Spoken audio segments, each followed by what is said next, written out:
Hey everybody, welcome back to another week at the Damage Report. I am John Iderola. It is Monday, so Brooke is here. Yeah, it is Monday. I'm here. Very excited to have you here. Ready to go, ready to be here. Ready to have you here as well. Man, you're very colorful. I'm looking at the preview monitor and you just like pop with color. I'm matching the background today. Nice. We did the total completely on purpose. I did the blue, so we will be debating here, okay? You're gonna be the Republican. No thanks. No, okay, well then we won't do that. But we will talk about a lot of the news because there is so much to talk about. We've got Donald Trump. Has apparently he's been taking some history courses, not to better understand our history, but to burn people. So we're gonna have some great examples of that. We've got an update on what's going on in Virginia. At the end of this, will there be any politicians left standing? We'll find out. Also, what do the American people think about blackface? We've got polls now. That should be fun. And talk about the Green New Deal has absolutely shattered the minds of everyone on the right. Media Matters has done an amazing compilation of the different talking points on Fox News about it. And it's madness up in here. And along the way, we have two awesome guests. So Amanda Terkel of the Huffington Post is gonna be joining us to break down her reporting on Amy Klobuchar, newly announced contender in the Democratic primary this time around. And then Jennie Wetter is gonna be joining us a little bit later on the show from the Population Institute to break down some of what we can expect out of the Supreme Court having to do with reproductive rights in the next couple of years. Yeah, so awesome. Big show, lots to talk about. Let's jump into it. Okay. Donald Trump doesn't like Elizabeth Warren. It's not so much her policies that he's not a fan of. There's one little specific thing about her that he keeps coming back to, and he did it in a particular way that has generated, I think, some deserved conversation online when he tweeted, "Today, Elizabeth Warren, sometimes referred to by me as Pocahontas, joined the race for president. Will she run as our first Native American presidential candidate? Or has she decided that after 32 years, this is not playing so well anymore? See you on the campaign trail, Liz." So if you have lived in America and if you know anything about what the American government has historically done to Native Americans, you know that a reference to a trail means a particular thing. And then the question becomes, does Donald Trump know that he is referencing the Trail of Tears, part of the systematic multi-decades or centuries long genocide against the Native Americans perpetrated by our country? What do you think? You know what? Yes, I do think that I mean, here's the thing. We don't have to pretend that you have to be a historian to learn about the Trail of Tears. There are in so many ways our like history books in elementary school fail. But I mean, we all learned about the Trail of Tears. Yeah, we might not have learned about it in necessarily all of its full context it's like and everything. First grade, yeah. So I don't think that right. He had to go far to know what he's doing. Exactly. Yeah, and I hate that we even have to have the debate even for a minute. Obviously, that's what he's doing. Yeah. And if I seem a little bit down about politics today, it's for a few reasons. But one is, I like having interesting news to talk about, but I am so sick at this point of having to report that our president made a joke about the genocide of Native Americans. Yeah. Like, how depressing is that? Well, as a news viewer, as a news commentator, that like we never had Barack Obama, oh yeah, he tweeted about concentration camps as a joke. We never had to do that. Because he wouldn't. Exactly, but with Donald Trump, we do have that. And so the only thing they have in common, two things, they're men and they were president of the United States. There's nothing else. Other than that. Right, nothing. Yeah, no, nothing else. And so some people are gonna deny that that's what he's doing. They're gonna say that after all that we know about Donald Trump, no, we couldn't be making a joke about that. And the way that they're going to make that case is gonna be a little bit condescending, not just towards us, but towards Donald Trump, which is gonna be fun when they throw him under the bus. But bear in mind that not too long ago, just a month ago, Trump tweeted, "If Elizabeth Warren, often referred to by me as Pocahontas, did this commercial from Bighorn or Wounded Knee instead of her kitchen with her husband dressed in full Indian garb, it would have been a smash." So it's offensive in like 7 different ways, but he has shown, what are you saying? No, you go, I'm sorry. He is perfectly happy to jokingly mock slaughters, massacres of Native Americans in this country. And I guess it shouldn't be like a surprise or a shock, but just even the first sentence there where he says, and it was in that last tweet too, often referred to me, by me as, Pocahontas. Repeatedly, people have said, hey, this is racist, this is offensive, not just to her, but to so many Native Americans. This is offensive. And he keeps doing it. And just even that little bit, it just, I don't know, it could have even been left out of his burn. It's just that he that doesn't bother him. That's what strikes me, is that like something that has just been so fairly criticized, he isn't going to budge. Yeah, he's just going to dig in. And I can't even begin to talk about the entire discussion of the racism and problematic things in the tweet. Just even that first part. I just don't understand why he's still digging in. Like there was a comedian years ago who said it was just because of what we have done to the Native Americans in our country that there's so few that you can just mock them. Like you just do, and you get away with it. People don't take it seriously; they don't care. Yeah. The horrific historic events that our country perpetrated are you just joke. And maybe it's racism, maybe it's not. It's not clear really. There's no reason he should be censured or anything like that. But Donald Trump, while he's a moron, has surrounded himself throughout his life by stupider people. And so if he wants to slide through this without being declared to be a racist, that's gonna be undercut a little bit. He doesn't want you to think that he's talking about the Trail of Tears, but his son is an absolute moron and really undercut him there. So this guy, Michael Malice, had responded to Trump's tweet saying, the Native American genocide continues with another murder by the president. And what you're seeing there is from Donald Trump Jr.'s Instagram, where he put that up on his Instagram and said, savage, love my president.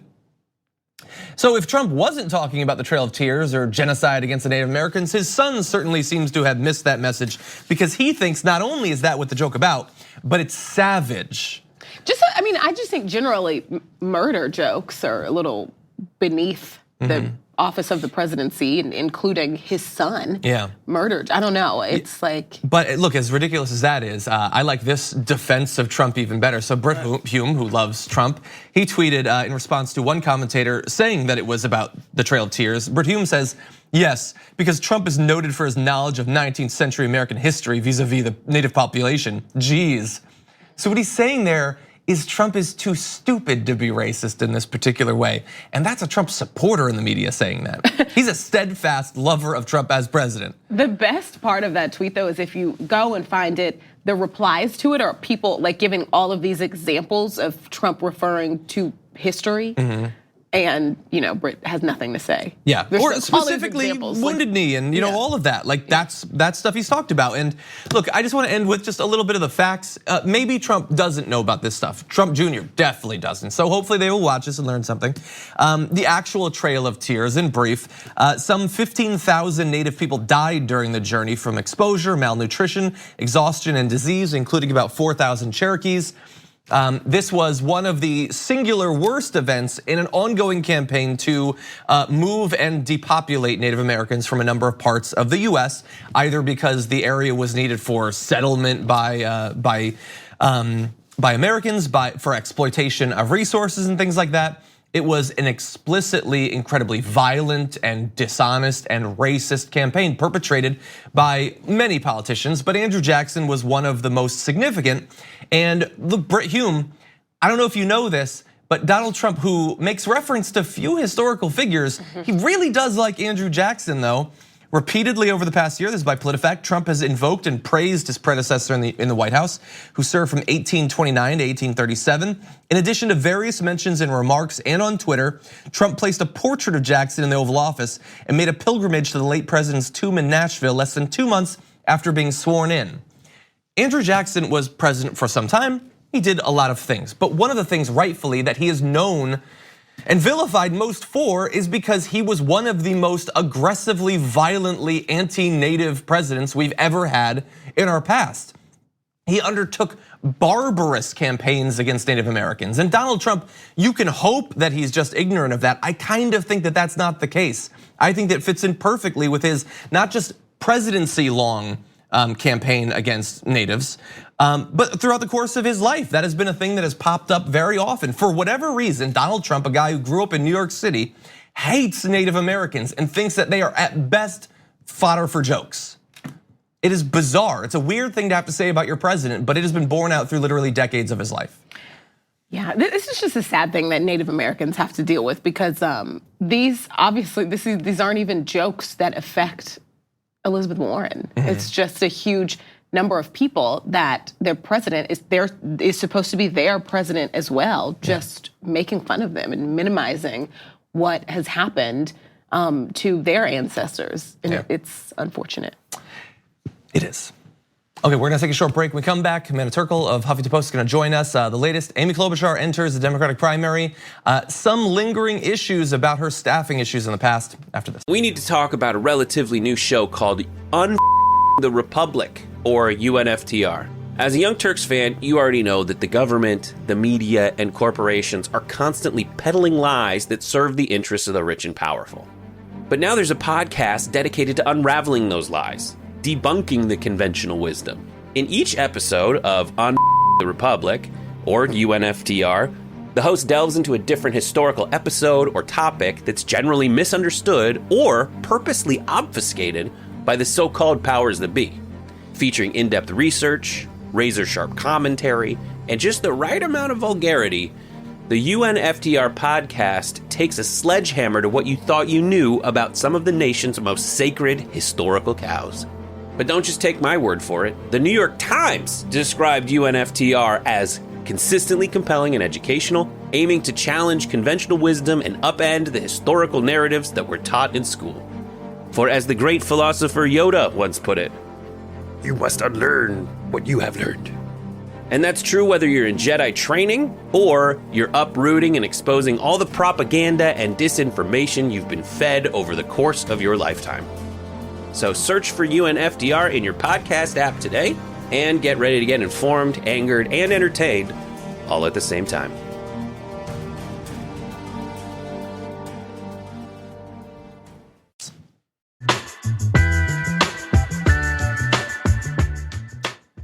This weekend, Amy Klobuchar, senator, launched as the latest Democratic nominee for the presidency, making the primary field even that much more crowded. And we're going to, tomorrow, we're gonna have an expert on from the Center for Public Integrity to break down some of her donors, prior fundraising, and things like that. We'll talk about her platform, everything. But in the days leading up to her announcement, there was some incredibly interesting original reporting from the Huffington Post having to do with her history of staffing issues. And we're now joined on the show by one of the two reporters doing that work. This is Amanda Terkel, Washington bureau chief for the Huffington Post. Amanda, welcome to the Damage Report. Hi, thanks for having me. Very glad to have you here. And so you spoke with a number of members of the senator's staff, and apparently there has been some issues with the way that she has previously treated them. Can you break that down for us?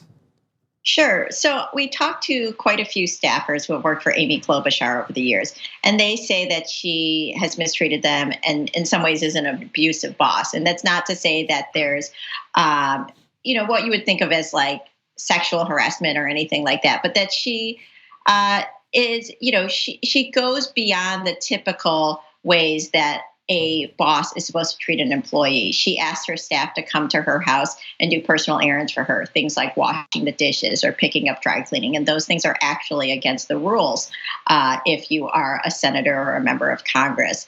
And just little things like she's constantly berating her staff.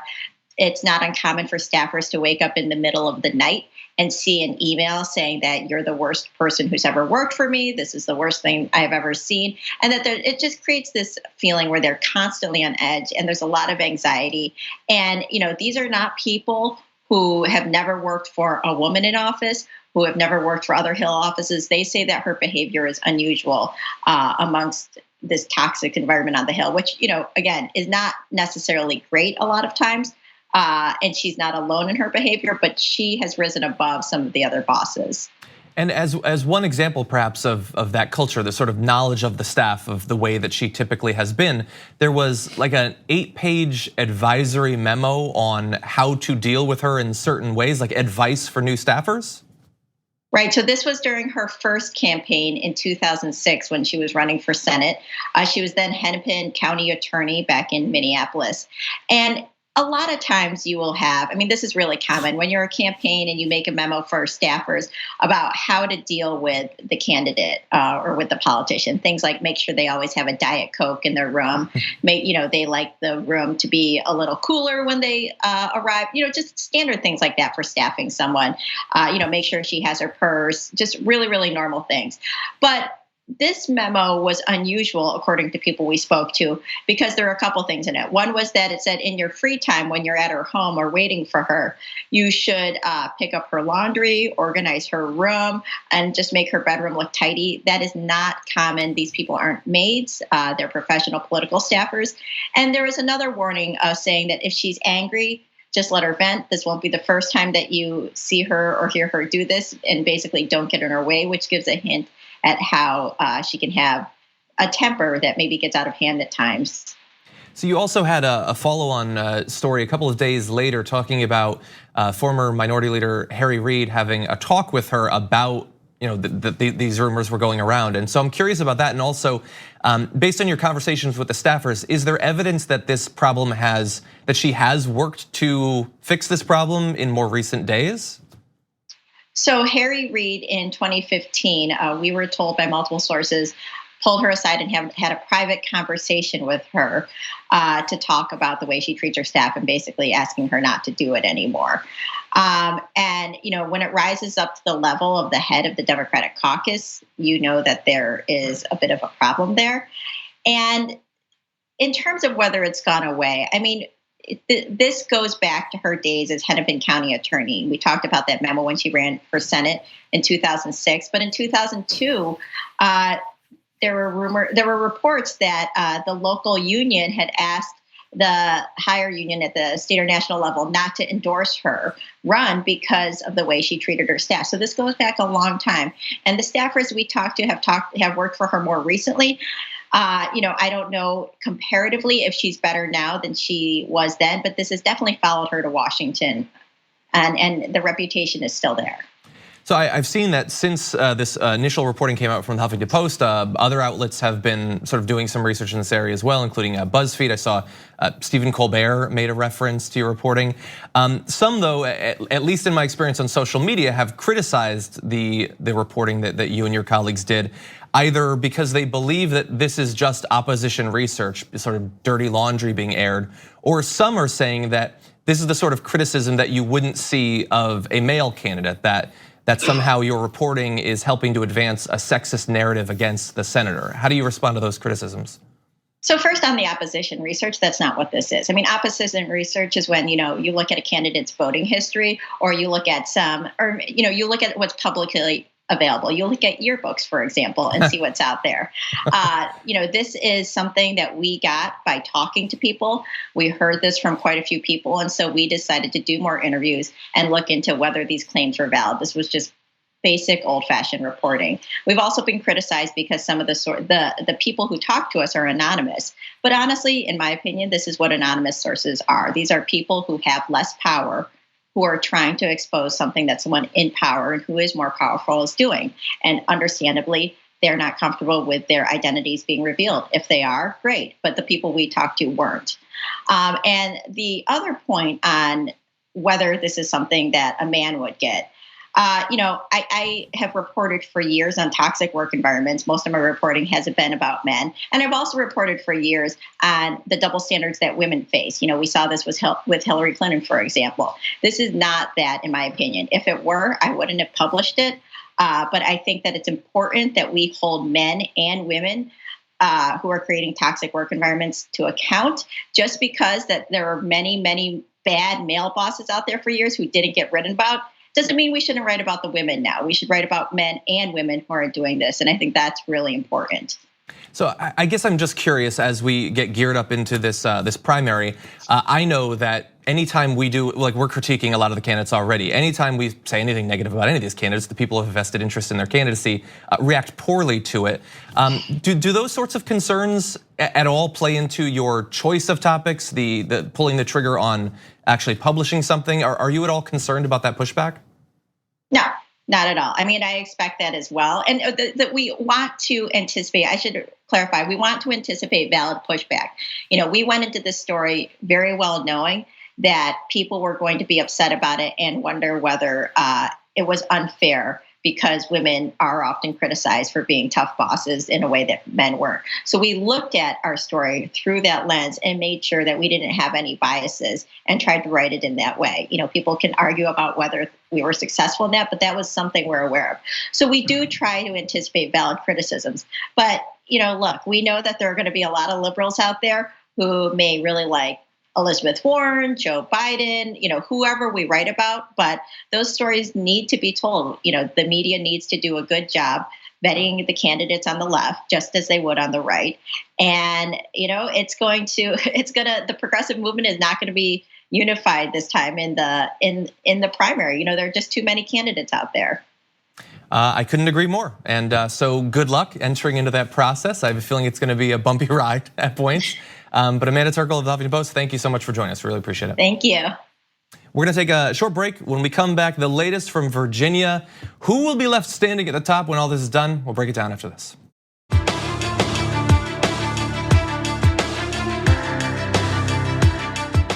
Welcome back to the Damage Report. John DeRola, Brooke joining me as well. It's good to have you here. Did you forget I was here for a second? Oh, I was introducing. I always do in the third block. Okay. We're gonna be ready for Hostmates. I don't know what this concern you seem to have. I think we have a shtick, and I think we should just stick with it. I don't think we should do any extra studying. I think this is our thing. No, so here's one aspect of our thing.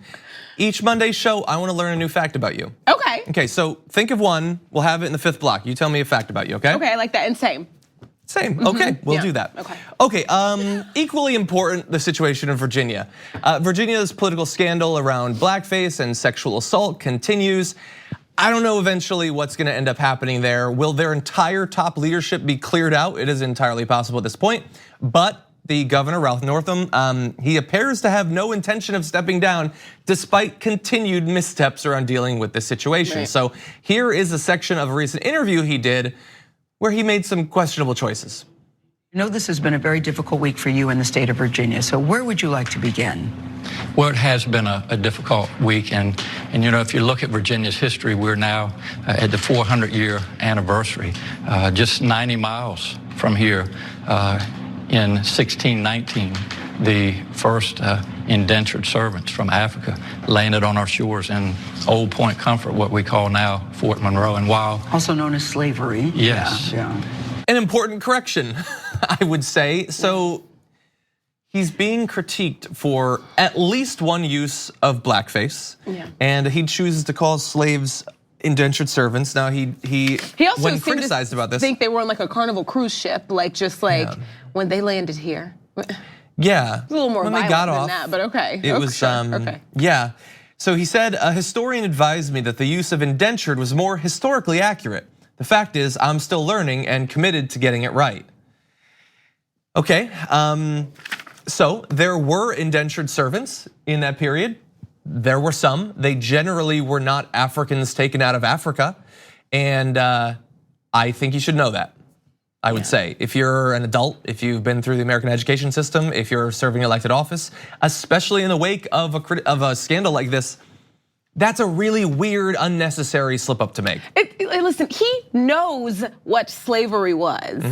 And he also knows that blackface is racist and offensive. At this point, I think these are two examples of a grown man who unfortunately is in charge of leading a state who doesn't care. Yeah.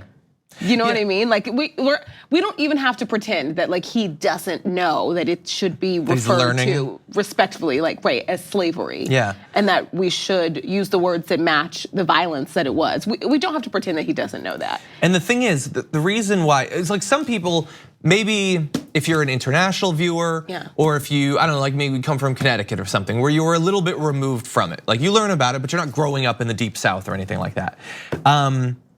You may not know, but there is a significant portion of Americans, especially conservative Americans, that are convinced that the way we talk about slavery is exaggerated, that it wasn't that bad, that it was benevolent slavery, they call it. It was like, okay, there was some violence or whatever, but they do that too much in the movies. And really, it was like, we gave these people a home, we gave them medicine and food. Like, that seems absurd if you're not dwelling in this every day, but you hear this on right-wing talk shows and things like that. And so I'm not saying that Ralph Northam believes in the concept of benevolent slavery, but I don't want to hear you minimizing how absolutely horrible it was. Yeah, I mean, it's humiliating that a black woman has to sit there and talk to someone who's doing that. It's humiliating that his lieutenant governor, and obviously there's other issues that we have to get into with that, but would have to work alongside him. This is ridiculous. It's humiliating that the people of this state still just like, he's just refusing to give them the respect they deserve. He's ridiculous. So I've been curious how this is going to shake out in terms of, like, obviously there's been widespread political calls for him to step down from some of the highest profile politicians. He is going to go down kicking and screaming. Yeah. But so there have been polls. What do the people of Virginia think? So considering everything, do you think Northam should step down as governor of Virginia or not? Interestingly, amongst all Virginia adults, it is exactly split. 47-47, yes or no, he should step down. Whites are slightly more likely than not to say he should step down. Yeah. African Americans are less likely to say he should step down. My theory is that this is only differentiating people by racial group and not by race and politics. And so I imagine there are a lot of white Republicans who are saying he should step down, not because they don't like blackface, but because they don't like a Democratic governor in Virginia. Whereas you're probably seeing less of that effect in Virginians that are African American, perhaps. I also think sometimes like people, this is not the worst experience of blatant racism that people in Virginia have had to deal with on a daily basis in 2019. And so I think sometimes people are just numb. They're habituated to it. Yeah, maybe. Like, now, of course the governor's racist. Like, I wonder if people, Maybe like we, growing up, we've seen far worse. So I guess, he wore it. Yeah. I don't know, but we got some polling on that too. So first of all, do you approve or disapprove of the way he's responded to the photo's discovery? 22% say, yeah, he's nailed it, approve of it. But most don't believe it. And there was a similar question, like when he first came out and said, he hadn't done blackface, and then he immediately reversed it the next day. Do you buy that switchover and his explanation? And the same, like 20% were like, yeah, totally honest. I buy that. Now, here's the more troubling perhaps. So overall, I believe this is all Americans. Let's bring up this chart and you're gonna see, is it acceptable for a white person to use makeup to darken their skin as part of a Halloween costume? Always acceptable. Amongst all adults, 15%, 18% of white adults say it is always acceptable. An additional 21% of white adults say it's sometimes acceptable. I would even count the 16% who say rarely acceptable, still think it's acceptable. So that's 18 plus 21, that's 39, 49, 55% of white adults say, it's not forbidden. That's a lot. The most respectful thing was the group of people on that first line there to have written in the answer, it's not okay for me to have an opinion on this. Can't answer.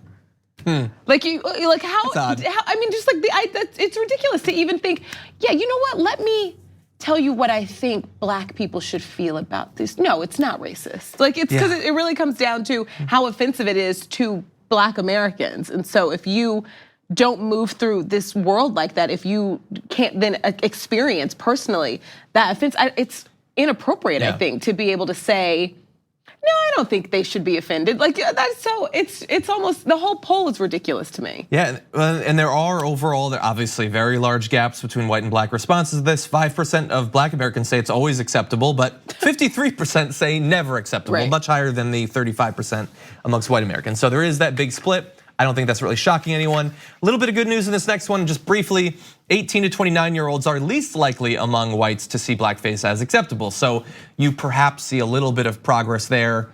Hopefully that's not the sort of opinion that changes once you hit 35. I don't exactly know why it would, but you never know. So look, he is still insisting that he is not going to step down. He believes that he is exactly the person to heal these divisions. That's debatable, I would say. But it doesn't look like he's gonna step down. And I wonder, once you make it past the first 2 weeks, when people are like saying there needs to be action, inevitably, it seems like that usually drops off. And so I wonder if he might actually make it through. Yeah, this is disappointing. You know, what I don't know, it comes down to, for me, is that during the election, a lot of young progressive voters of color did not have all the information about him and supported him and got him, and he just snuck into the governor's seat, and it's gross. Yeah. Hopefully he'll be a little bit more careful, although that indentured servant comment makes it seem like he won't. Step down. Yeah. But no, I mean, even if he were to slide by, right. hopefully he would learn from this, but I don't see much learning yet. Now, outside of just the governor, Virginia has other scandals going on, and that is the continuing scandal around Justin Fairfax, lieutenant governor. So that has to do not with blackface, but with sexual assault. Now, first, a Scripps College professor named Vanessa Tyson came forward this last Wednesday, claiming that Fairfax forced her to have oral sex after what started as a consensual encounter back in 2004 at the Democratic National Convention. Days later, there was a second accuser, that is Meredith Watson, who went public with allegations that Fairfax raped her while the two attended Duke University in 2000. Fairfax has unequivocally denied the allegations and says both incidents were consensual. And sort of around this, there have been calls for him to step down as well. There's at least one representative in state government in Virginia that says that as of today, there will be impeachment proceedings against Justin Fairfax. Both of the women say that they would cooperate with some sort of inquiry into what happened. He, I believe, has called for the FBI to investigate, but that generally isn't what would happen in this sort of situation. We saw what happened last time the FBI was called in to investigate, right? Yeah. And alleged sexual assault. Yeah. So what do you see happening with this? Nothing. Nothing. No, I don't. I think a few months from now, I see the structure of Virginia's government looking exactly as it does now. Unfortunately. Yeah. I mean, it would seem like after the last few years, this would be taken more seriously. Right. Like someone could attempt to make the case of why exactly these two women would be viciously lying about the nature of these incidents with him. I mean, people who have spoken with them, friends of them, say that she had previously talked about this in the last year or two. I don't know what the case is that they would be lying, but hypothetically an investigation could find out whether there is truth to it. I don't know that it will actually end up happening, but the fact that there is a representative at the state level that's pushing for impeachment, that makes it a little bit more serious, a little bit more likely that there will be some sort of justice. In these situations, the protection is always on the man, though, because when two people are in a room and there's no videotape and there's no police report, it just goes to who do you believe? And historically, we just generally believe the man. Yeah, even in the wake of the Me Too movement, it seems pretty clear where the presumption like it lies. has taken 90 women coming forward together for anyone to barely get in trouble. You know what I mean? Like yeah, and look at Donald Trump back during the election. I mean, how many women came forward and they're just now off? Yeah, so I mean, do you see either of these two men stepping down? It certainly doesn't look like it. Again, once they move past those initial days, they're probably gonna feel a little bit emboldened. If Northam apparently, like there are reports from his inner circle saying that in the immediate wake of the blackface photo coming out, he was going to step down, but then decided against it. And once you make that choice, and he's already faced like a bunch of political attacks, to the extent that that could influence him, it doesn't appear to have. I mean, he basically slept on it and woke up in the morning and decided, you know what, they can't prove either of those two men are me. So let me give them what they probably could prove if someone gets a video of my proud talent show performance where they probably announced my name. Yeah. You know what I mean? Like it's just, ugh. Yeah. And so I don't believe at all that he was ever thinking about stepping down. Okay. But well, I know that that's what's being said. We're gonna see what happens. I don't expect much out of this, but it's entirely possible. Yeah, we do have to move on though. So on the other side, Jennie Wetter is gonna be joining us, break down the recent Supreme Court moves on the future of reproductive rights in America. We'll be back after this.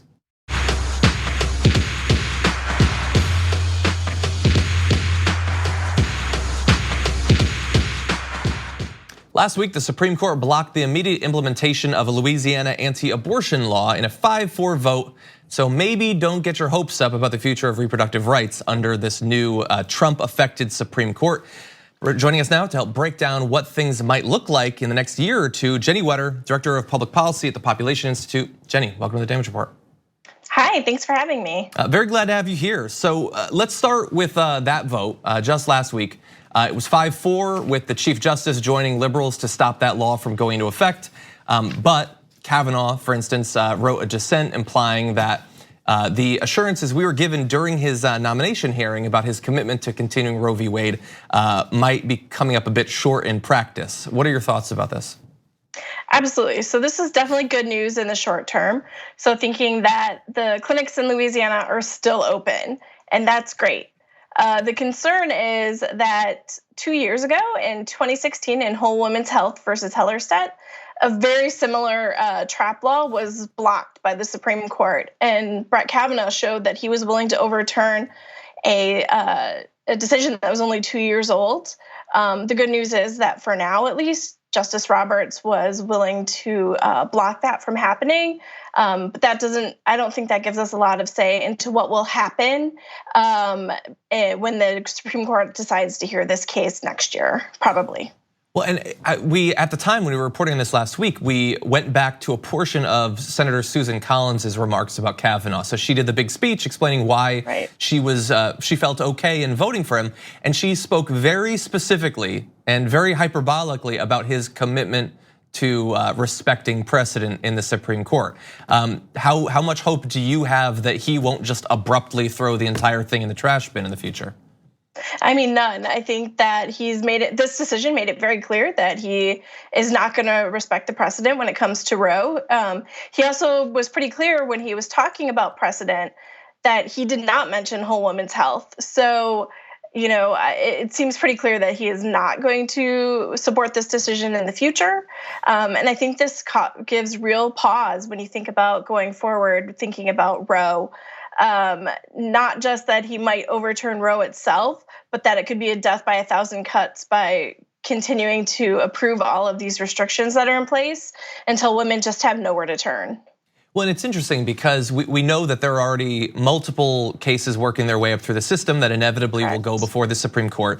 So whether he is thinking about this in terms of, yes, I'm going to do death by 1,000 cuts, the movement on his side certainly seems to support that. What do you think about the likelihood that the Chief Justice, in the same way that he joined the liberals in this case, do you have much faith that in the next 1 or 5 or 15 challenges of this sort of the next few years that he will do that?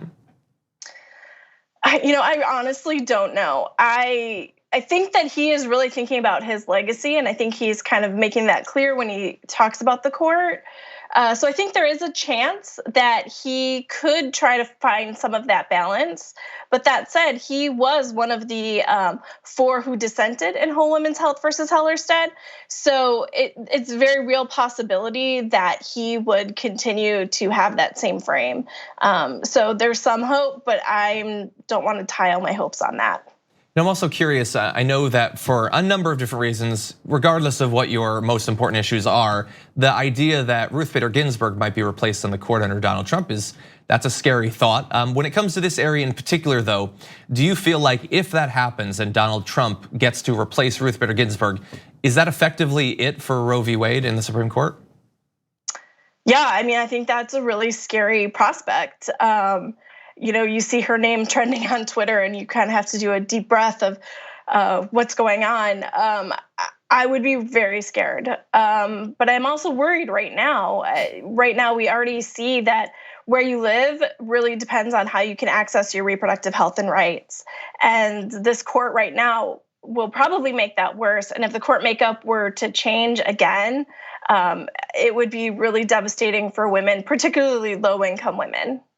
So for people who might be watching the show who live in various states scattered across the country and as you sort of implied there are engaging at these state level battles over many of these rights, some in context of states where there's effectively no access to these sorts of freedoms, or there's one clinic somewhere. What would your advice be for those who want to do what is necessary to protect reproductive freedoms? How should they be acting?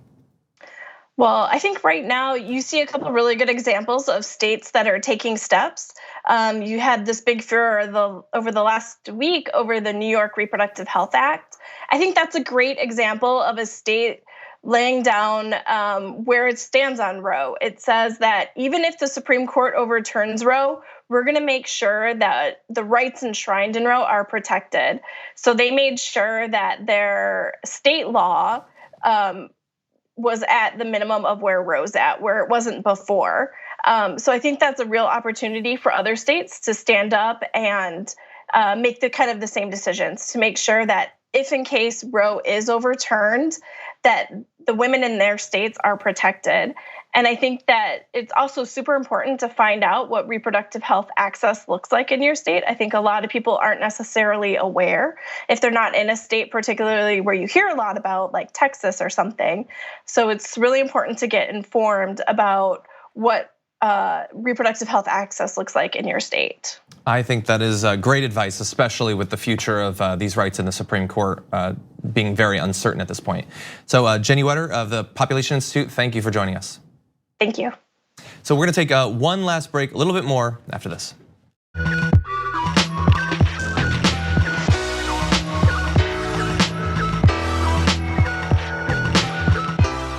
Welcome back, everyone. In a second, we're gonna turn to the Green New Deal, but first, let's learn a little something about our hosts. Okay. Brooke, if you could go to one place on the face of the earth, one trip, and that's it for the rest of your life, where would you go? Do you have a guess? Do I have a guess? Paris. No, you know what's weird? I would go to Haiti. It's actually, they have like a really beautiful like beach side. Yeah? And I just think it would be a great experience for me. That sounds like it'd be beautiful, yeah. Yeah. Yeah, okay, that's a good choice. Now I feel about even you? more shallow than I would have otherwise. What were you gonna say? South Carolina, Charleston? You wanna go Charleston? I'm gonna go Charleston. I've been there. Nothing wrong with Charleston, it's just thinking of a random place. One of the ways that I am most like an animal or a child is that I like bright lights. Okay. I like being in places with a lot of bright lights. So like Walmart? Yeah, I would go to a Walmart. Anyone? No, I really like Times Square. I've been to New York a million times. I still like going to Times Square. If you could only go No, but that's not where I'm gonna go. Oh, okay. And I really like the Vegas Strip. Lots of bright lights. It's dark, but it's bright. So I like your that. last trip ever? Tokyo. Oh, I want to go to the brightly lit portions of Tokyo where there's lots of stuff going on, and I think that would be a fun trip. I agree. Yeah, I really want to see Rome, but I guess I only get to go to one. So, Wait, you also like you wanted what did you say? Like if I was being executed, what would be my last meal? Yes. I think I would just have like a really big pot of like homemade macaroni and cheese that my Aunt Wanda made because it's really, really good, and then some cornbread. That sounds good. Mine would be similar. Really? I would have a big bowl of pasta. It would be penne in a tomato vodka sauce. Okay. With spinach and big chunks of Italian sausage. That would be so bad in prison. But yeah, okay. No, I get to bring in a top chef to do Is that it, what, obviously. Okay, so stay tuned for more facts about John and Brooke later on, but not right now. Now we're talking about the Green New Deal. So we've had the details of the Green New Deal proposal, a call for specifics coming from AOC and the many dozens of co-sponsors she has. It has been received, shockingly, very well by the right. And since it came out, they have been honest and open about their concerns and about what it actually represents. I'm just kidding. Right. No, they've been crazy. And so Media Matters has done a great job of collecting some of the responses, the BAT-S responses to the Green New Deal. Here are some. Now, green energy, this new deal will destroy America, our economy as we know it. It'll turn back the clock.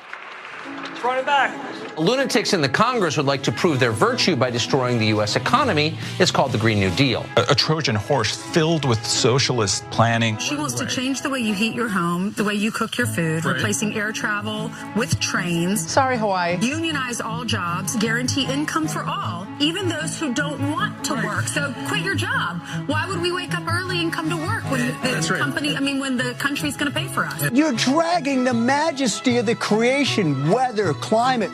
It's the weaponization of weather, the weaponization of climate. Exclusive video of a hellscape that is the result of Alexander Ocasio-Cortez's Green New Deal. Radical, extreme Green New Deal. It's literally insane and anti-American. She doesn't know her ass from her elbow. So measured response, I think we can agree. By the way, so the not knowing her ass from her elbow, he's very interested in many body parts. Ben Stein went on to say, why do we even listen to her? I mean, she's charming and she's very good looking, but why do we even listen to her? What a weird, creepy old man. But anyway, back to the Green New Deal. Creepy old man. So I guess I was hoping that we would be able to debate the merits of individual parts of this, but we would all acknowledge that something needs to happen and we should be looking out for the best interest of our people and we don't want millions of people to die over the course of the next century from climate change. They're not going to take part in that, though. Yeah, but because it's coming from, they just refuse to respect her. And I think it's just because someone who they feel is just undeserving of this type of power snuck in. And it really wasn't sinking in at all. I mean, look, there rightfully, and she should be where she is. She worked her ass off, yeah. Right, and she's really smart and really deserving of it. But it's just, they just refuse to respect her. Yeah, I think that they would oppose it either way, but there is something about it coming from her. Because look at how the response is. It's not even, Yeah, they've gone absolutely insane. There's more, we unfortunately don't have time, but if you go to Media Matters, you will be able to see more of these reactions. Absolutely insane stuff. Imagine how they're gonna act for 4 or 8 years when she's president. Can you believe when she wears a tan suit for the first time? Oh my God. And you know what? She's gonna rock it. Right. She is. Sorry, right wing, that's gonna happen.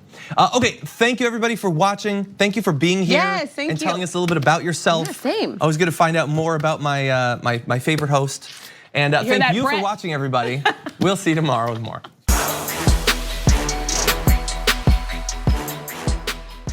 Thanks for listening to the full episode of The Damage Report. Support our work, listen ad-free, access members-only bonus content, and more by subscribing to Apple Podcasts at apple.co/TYT. I'm your host, John Adarola. I'll see you soon.